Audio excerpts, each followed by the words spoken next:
Dans un petit village sénégalais, Moussa, un jeune homme de 20 ans, vit une tragédie qui bouleverse sa vie. Sa famille entière est emportée par une épidémie. Seul et désespéré, il erre dans le village, incapable de trouver un sens à sa vie. Les villageois, bien que compatissants, ne savent comment l'aider. Un jour, alors qu'il est assis sous un arbre à palabres, un vieil homme sage s'approche de lui. D'une voix calme mais puissante, il lui raconte une légende. Il existe un baobab légendaire, caché au cœur de la forêt, sous lequel est enterré un trésor inestimable. Ce trésor a le pouvoir de changer la vie de celui qui le trouve. Mais attention, le chemin est dangereux, et le trésor n'est peut-être pas ce que tu crois. Moussa, motivé par l'espoir de trouver un nouveau départ, décide de partir à la recherche de ce baobab. Le voyage de Moussa est semé d'embûches. Il traverse des forêts denses, des rivières tumultueuses, et des collines arides.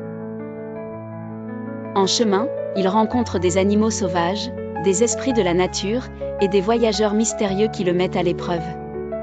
Un lion bloque son chemin, mais Moussa, au lieu de fuir, lui parle avec respect et lui offre de la nourriture.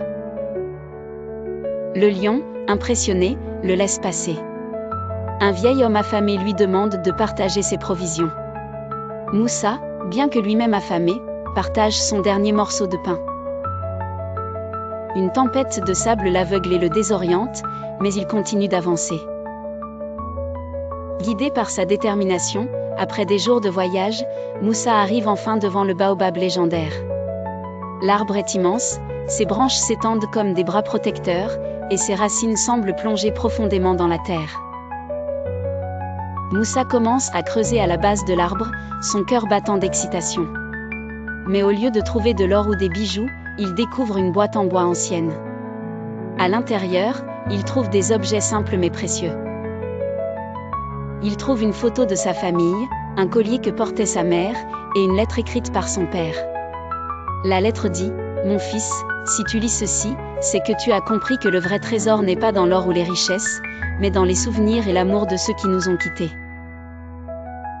Nos racines et notre famille sont notre plus grand héritage. Prends soin de toi, et n'oublie jamais d'où tu viens. Les vraies richesses ne sont pas matérielles, mais se trouvent dans les liens familiaux et les souvenirs. » Cette histoire montre que, même dans les moments de désespoir, l'amour et la mémoire de nos proches peuvent nous guider vers la paix et la sagesse.